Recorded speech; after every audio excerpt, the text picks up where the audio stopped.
Bonjour tout le monde, bienvenue dans cet épisode un petit peu spécial du cinématographeur, vu que j'ai en ma présence Jérémy Perrin, qui est donc le réalisateur, scénariste et plein d'autres choses de Mars Express, donc qui sort en salle le 22 novembre.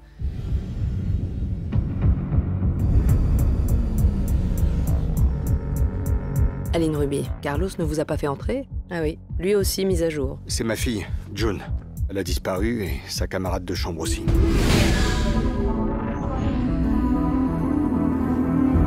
On a bien vu ce que ça donne, des robots lâchés en liberté. Écartez-vous! Missile! J'arrive, Aline! La première fois que j'ai un réalisateur devant moi, donc j'ai essayé de poser des questions, vraiment, quand même. Parce qu'on me dit tout le temps, oui, Victor, des fois tu surinterprètes, tu suranalyses, les réalisateurs jamais ils se posent ce genre de questions, ils font le truc parce que c'est comme ça, et on va essayer de leur montrer que finalement, non, des fois il y a des gens qui réfléchissent un petit peu. Ouais, mais c'est normal, c'est mélangé. Il y a un truc, il y a parfois des gens qui voient des choses dans ce que j'ai fait auxquelles j'avais pas pensé, mais c'est pas grave. Moi, je trouve ça hyper intéressant. Je me dis, ah, c'est bien vu quand même. Il y a des choses que tu fais consciemment et des choses que tu fais un peu inconsciemment et qui te dépassent, mais ça veut pas dire pour autant que c'est pas signifiant, quoi. Oui. Voilà. Et donc, moi, j'aime bien aussi les gens qui délirent sur des idées théoriques, des analyses et tout ça. Enfin, je l'ai fait moi-même et je le fais tout le temps aussi en regardant les films des autres. Donc, c'est aussi ça qui me fait même avancer et me nourrit de nouvelles idées pour la suite, quoi. Donc, non, je trouve ça super. Est-ce que toi, tu as des choses comme ça, vu qu'on essaye de parler un peu mise en scène et qu'on essaye d'intellectualiser à balle, parce qu'on discutait ensemble et tu disais que toi, tu étais un des seuls à te passionner pour l'analyse de films quand tu étais en école. Oui, j'étais pas tout seul, mais on était avec mes 3 potes au Gobelin, on était à fond sur les cours comme ça d'analyse de films, et on était vraiment à fond là-dessus. On adorait ça, alors que les autres, bon, ils s'en foutaient peut-être un peu plus. J'avais l'impression que ils disaient oui, d'accord, quand c'est rond, c'est un symbole féminin, puis quand c'est droit, c'est un symbole masculin. D'accord, non, mais il n'y a pas que ça, les amis. Parce qu'on peut parler aussi des focales utilisées pour écraser la marge de Rachel quand elle apparaît la première fois dans Blade Runner, et qu'elle est comme une espèce de personnage qui a l'air de pas être intégré dans le décor, en utilisant comme ça cette longue focale, ça lui fait faire une sorte de surplace, comme ça, et nous, on dit « Ah ouais, c'est malin ». Enfin, tu vois, c'est des trucs qu'on peut ressentir, mais dont on ne sait pas comment les réalisateurs et les chefs-op mettent au point ce genre d'idée, quoi. C'est vraiment à partir de là, je pense, effectivement, que j'étais plus parti que dans le ressenti, parce que auparavant, je pense que je pressentais qu'il y avait un langage du cinéma, c'est-à-dire que tu enchaînes pas n'importe quoi après n'importe quoi dans une séquence de plans, mais c'était plus à l'instinct et ça rendrait peut-être bien comme ça. Enfin, tu vois, tu te le formules pas exactement, ça serait cool, tu vois. Et en fait, aujourd'hui, je suis plus du tout dans la pensée c'est cool ou c'est pas cool, tu vois. Je suis plutôt à quel sens ça a, c'est quoi l'angle de vue, le point de vue, qu'est-ce que ça dit des personnages ou de la scène, ou est-ce que ça a un rapport avec la thématique du film, etc. Parce que j'aime bien aussi quand même cette idée d'instinct, de garder de se surprendre soi-même, quoi. Parce que si tu développes tout un plan de travail et qu'ensuite tu ne fais que l'appliquer, il y a un truc un petit peu dévitalisant, je trouve, et puis je garde en tête toujours Spielberg qui découvre le sens de ses plans par plus tard, et en plus c'est même pas lui qui le découvre, on lui dit c'est ça, puis il est genre oh, c'est vrai. Voilà, au sujet de ses parents et des symboles entre voilà. Your father was a computer scientist, your mother was a musician. When the spaceship lands, how do they communicate? That's a very good question. I like that. You've answered the question. They make music on their computers, and they are able to speak to each other. And you see, I'd love to say, you know, I intended that, and I realized that was my mother and father, but not until this moment.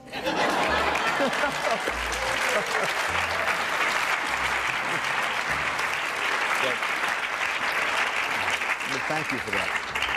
Cas d'école. Et voilà, et donc j'essaye d'être là-dedans, et moi je sais que je suis toujours dans cette hésitation, parce que c'est 2 écoles que j'aime beaucoup, que je vais caricaturer comme ça, entre Friedkin et De Palma, c'est-à-dire le côté très froid, quasi pris sur le vif, sans effet, qui en soi est un effet, mais bref, et le côté beaucoup plus baroque, hyper visible de la mise en scène, que j'adore aussi, et donc je sais pas, je suis pris dans une hésitation entre un côté, disons, rigoriste protestant et catholique baroque, quoi, tu vois. Et j'adore l'un comme l'autre, jusqu'à aimer aussi des films, tu sais, qui ont parfois des côtés totalement artificiels. Je sais que j'avais été très marqué par Excalibur de John Borman, et notamment tous ces moments, voilà, c'est ça, il y a des trucs, c'est complètement lyrique et tout, et il y a des moments très studio, et même il y a des trucs incroyables dans la bataille finale, vraiment la séquence de fin, où la scène de bataille est vraiment en studio avec un soleil qui est un projecteur, mais c'est pas déguisé, c'est pas genre ah merde c'est cheap, c'est fait exprès, il y a vraiment, tu sens bien qu'il y a un côté presque cinéma japonais, tu vois, c'est clairement une inspiration. Et vers la fin, donc t'as le roi Arthur qui part, il est mort, il est sur une espèce de bateau, tu vois, comme ça, et t'as, je sais plus, je crois que c'est Lancelot, ou non pas Lancelot, Perceval plutôt, qui le regarde au loin partir. Et là c'est en plan de nature, mais donc il y a un vrai soleil, coucher de soleil, sauf qu'ils ont réimprimé par-dessus la même couleur que le projecteur qui était lui en studio exprès. Et tu vois, il y a une espèce de liaison graphique, alors que clairement le réalisateur te dit non mais je sais bien que c'est pas du tout le même type d'esthétique et de machin, mais il te fait quand même, et j'étais là waouh mais c'est dingo, enfin il y a un truc, moi ça me rendait fou ce genre de truc, et ce côté artificiel mais assumé complètement et injecté dans un plan plus organique et tout. Et ouais, bon, j'adore la mise en scène de John Borman, et même Point Blank, il m'a inspiré sur un plan et une séquence dans Mars Express. Une scène où Lee Marvin se retrouve attiré au flingue dans un lit vide. D'un seul coup, il est vraiment en train de déréaliser la situation dans laquelle il est. Et donc, cet appartement qu'on t'a présenté, d'un seul coup, il est totalement vidé de tous ses meubles, et lui, il est au milieu comme ça. Et enfin, cette saute il y avait des meubles, d'un coup, il y en a plus, mais en fait, c'est un symbole de son intériorité. Ça m'a vraiment marqué. J'étais ah ouais, trop bien. Plutôt qu'être toujours naturaliste. Il y avait des trucs où tu permet de maximiser des effets de ce que ressentent les personnages à travers le décor. À l'époque, je sais que Coppola, il parlait de ça en disant que justement c'était beaucoup les Japonais qui l'avaient inspiré sur ces trucs-là, et c'est possible que ce soit le cas en effet. Parce que je pense à des films qui ont des esthétiques complètement studio aussi, voilà. Et puis aussi par exemple Coup de cœur de Coppola, qui joue à fond ces trucs là qui sont extrêmement impressionnants, où il te fait des transitions avec des fondus enchaînés, mais qui sont en fait des murs en toile qui sont rétro-éclairés et qui font apparaître des personnages qui sont derrière, qui sont supposés être dans un autre espace loin, mais parce que le personnage il réfléchit à s'adulciner, on va dire, et voilà, c'est complètement dingue. Et c'est ce genre de truc j'adore. J'adore aussi, donc comme je te disais, tout le travail de Palma, quoi, qui est pareil, qu'on retrouve aussi un peu dans Mars Express. Dans Mars Express, ouais. On avait discuté, je pense que notre première discussion, c'était sur la double bonnette dans certains plans. Alors j'en avais vu une, et tu m'as dit qu'effectivement, il y en avait deux, et qui justement sépare l'humain, le robot, et puis tu trahis la double bonnette, justement, et je trouvais ça... C'est un peu le truc qui m'a fait shifter en me disant... Là, il a réfléchi à un truc, et bien sûr. Et puis surtout que nous, encore une fois, comme je te disais, on n'a pas de caméra, donc ça a aucun sens, sinon celui que tu veux lui donner. Voilà, c'est ça. Et donc, ça serait bizarre de faire ça gratuitement, quoi. Parce que c'est se faire chier à faire un effet gratuit comme ça pour dire ouais, moi j'aime bien les films, et quand il y a ça, bon, oui, peut-être, mais là, en tout cas. Effectivement, je comprends que ça t'ait fait te poser des questions sur le moment, ouais. Mais c'était fait pour. Mais c'est comme la séquence du périph', j'ai voulu faire une espèce de lien avec Psychose, puisque tu sais, t'as les douches qui dissolvent la mousse qui retient Aline et Carlos dans la voiture, enfin qui les protège, mais on sait que en dissolvant cette mousse, ils vont être mis en danger, donc ils risquent de mourir. Et donc je me suis dit, attends, c'est quoi les douches meurtrières les plus connues? Ah, Psychose, oui, bien sûr. Et donc j'ai repris un plan de Psychose d'une certaine manière, qui est celui de cette douche qui se met en route et qui est vraiment frontale comme ça, et dont les jets d'eau ne touchent jamais la caméra dans Psychose. Il n'y a aucune goutte sur la caméra. Ce qui était une question à l'époque de comment ils ont fait. Et là, moi, où j'ai ni vraie douche ni caméra, j'ai mis des gouttes sur la caméra exprès pour faire genre ouais mais non, mais de retourner d'inverser le procédé quoi, pour que ça ait l'air plus vrai que dans Psychose alors que c'est du dessin animé.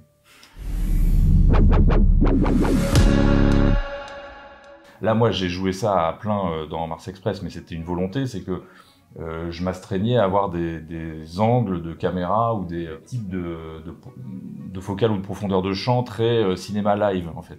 Mais j'étais pas obligé de faire ça. Je veux dire, moi j'ai pas de caméra en fait, donc c'est que de la simulation de caméra. C'est des trucs qu'on voit déjà dans d'autres dessins animés. Je veux dire, j'ai pas inventé ça évidemment, mais parce que par exemple, ne serait-ce que faire un shake cam en animation, ça n'a pas de sens en fait. C'est vraiment une convention pour donner du poids à ton plan, une espèce d'impact ou quelque chose pour dire oh, il y a vraiment une réalité physique, d'autant plus peut-être nécessaire quand c'est de l'animation parce qu'il y a ce côté très un peu plus abstrait que un film fait en photogramme. Mais là, comment dire, je pense que ceux qui ont fait ces trucs-là auparavant, j'ai le sentiment qu'ils le faisaient pas forcément en corrélation avec la thématique de leur film, mais plutôt comme un atout comment dire, esthétique pour convaincre les spectateurs de la réalité de leur histoire. Mais là, moi, j'ai essayé de le pousser en plus avec les thématiques de Mars Express sur la frontière floue entre naturel et artificiel. Moi, ce faisant, je considérais que le naturel pour le spectateur, c'était le cinéma en prise de vue réelle, et l'artificiel, le rapport des spectateurs et spectatrices à l'animation. J'ai l'impression, pour beaucoup de témoignages que j'ai d'amis même, que quand c'est en dessin animé, il y a comme un filtre entre l'histoire et le fait de flouter cette transition entre les deux typologies de films, ça me semblait être en thématique avec le film lui-même, puisqu'on parle de robots qui ressemblent à des humains, etc. Et on ne sait plus qui est quoi. Voilà. C'est vraiment, moi, ce qui m'a passionné dans le film, c'est cette espèce de frontière où ça m'a fait beaucoup penser à Intelligence artificielle, à AI de Spielberg, parce que tu as ce truc où le spectateur est vraiment dans un espèce d'entre-deux, où il ne sait plus du tout quelle est la différence entre les deux, alors que tu ne cesses de le répéter, ne serait-ce que le personnage de Carlos que je trouve incroyable. Donc c'est un personnage qui est mort 5 ans avant et qui revient dans un corps d'androïde avec une tête donc qui est en hologramme. Et en fait, il dit à un moment je me souviens jusqu'à ça, et ensuite je me suis réveillé dans mon corps de robot, je me souviens pas d'être mort.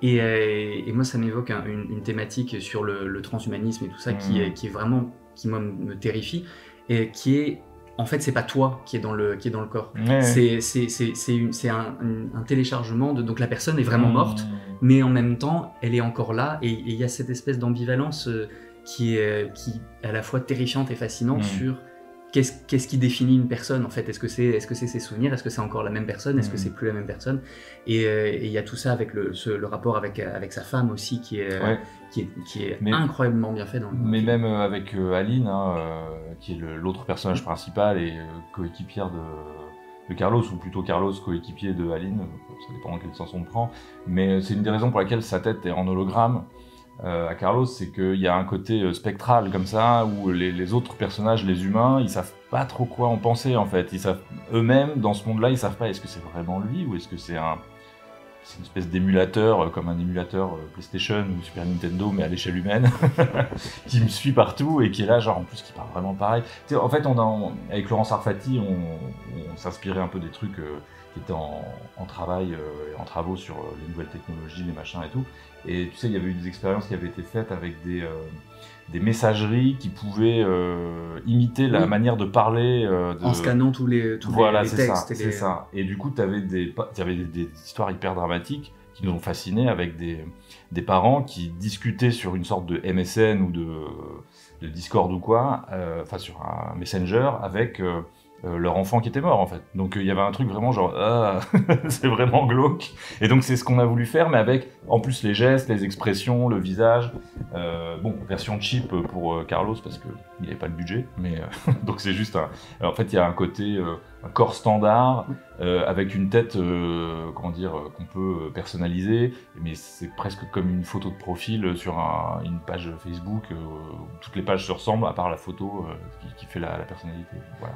Tu mets jamais dans la face du spectateur, mais justement c'est évoqué le côté un peu cheap où à un moment il doit se faire réparer quelque chose et on lui dit ah ouais vous êtes quand même un ancien modèle et t'as toute cette idée qui est jamais forcément soulignée, mais que oui en fait ce côté transhumanisme tout ça, ben, tout le monde n'a pas les mêmes possibilités, n'a pas les mêmes dans cette espèce de société qui est censée être absolument incroyable, ben, souvent comme dans les dystopies où on va te montrer que voilà, t'as différentes classes sociales et là je l'avais jamais vu comme ça, adapté au transhumanisme. Bah, après, on voulait aussi que ça soit le plus visuel possible, la compréhension du monde et de ce monde-là, et le moins possible par les dialogues ou alors par des biais un peu détournés, un petit peu voilà.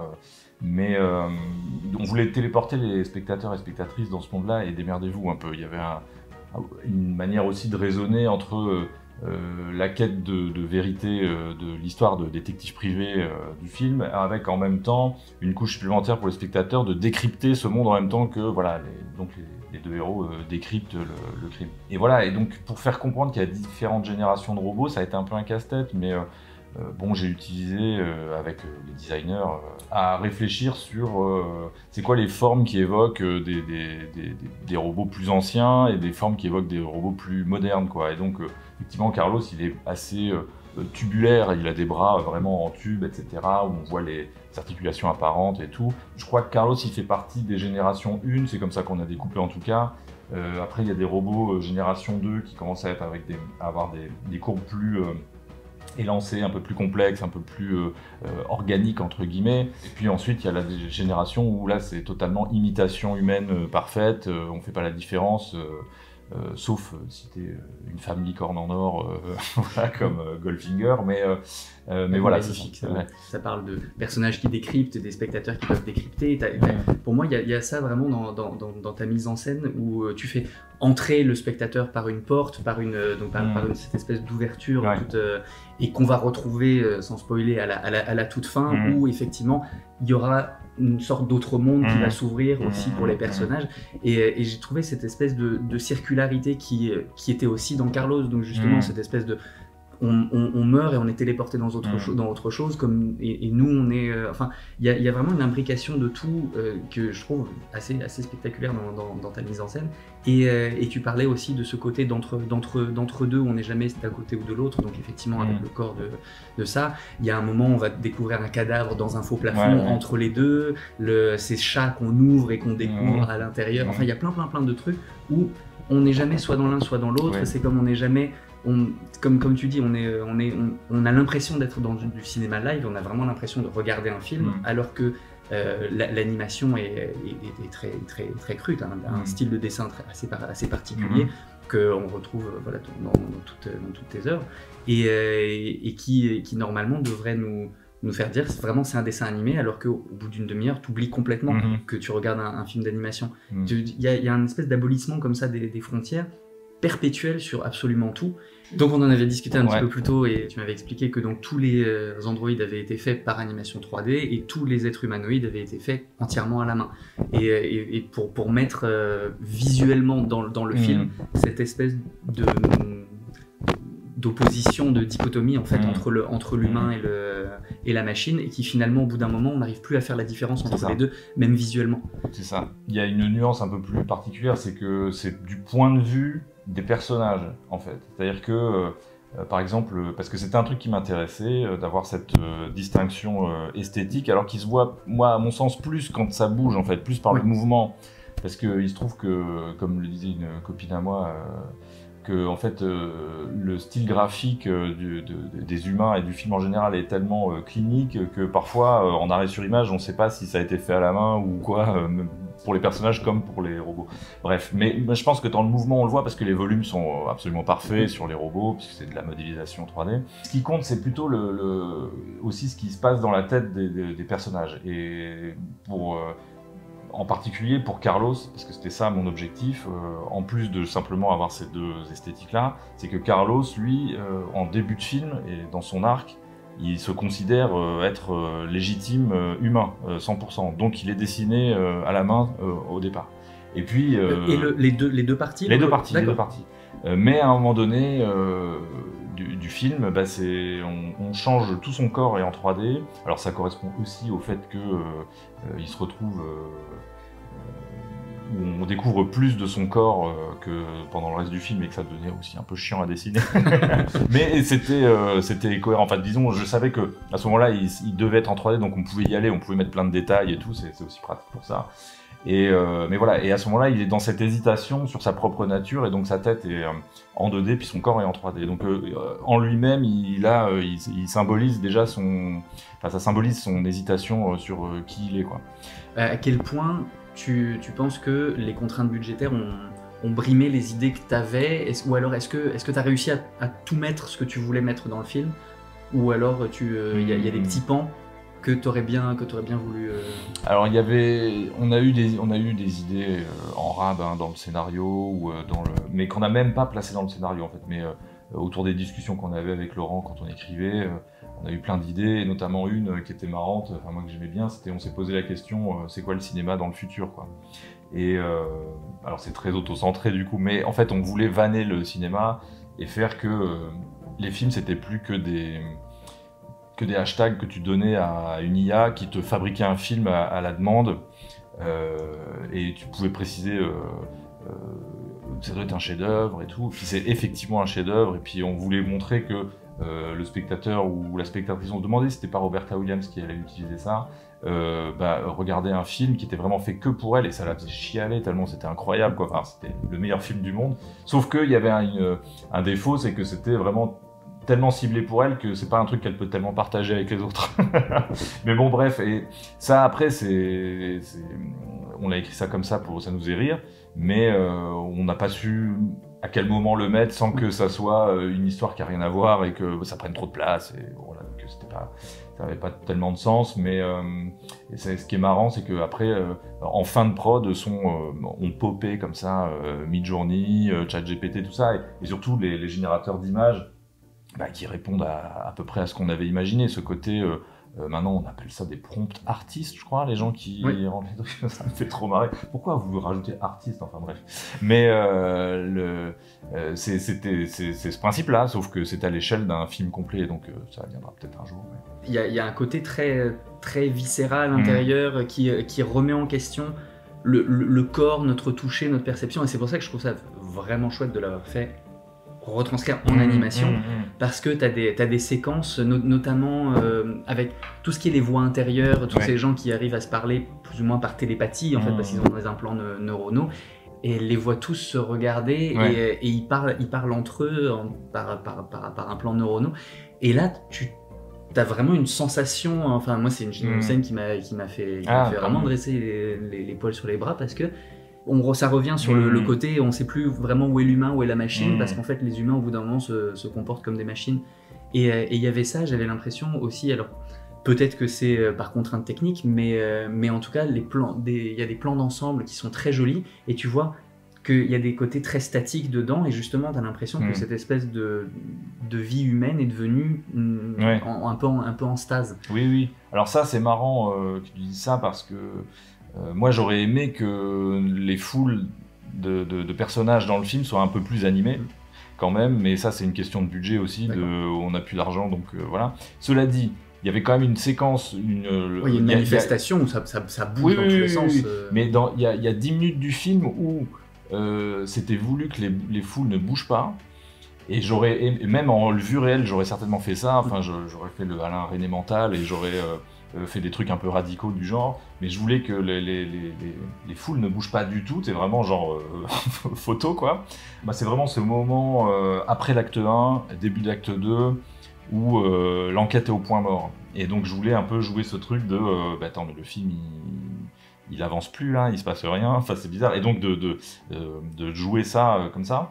Sauf que c'est le cas, en effet, les foules bougent pas, mais elles bougent pas non plus tant que ça, plus ailleurs, donc le contraste est pas évident. Mais c'est vrai que je me posais quand même cette question de de ce monde un peu figé, un peu sous cloche, évidemment, totalement stérile. Il y a plein de choses qu'on montre pas dans le film, mais qui sont néanmoins signifiantes et qui sont voulues. Par exemple, on voit très peu d'enfants, on voit très peu d'animaux. Les plantes dans les décors sont pas des plantes qui sont supposées vivre les unes à côté des autres ou dans un climat comme celui qu'on décrit.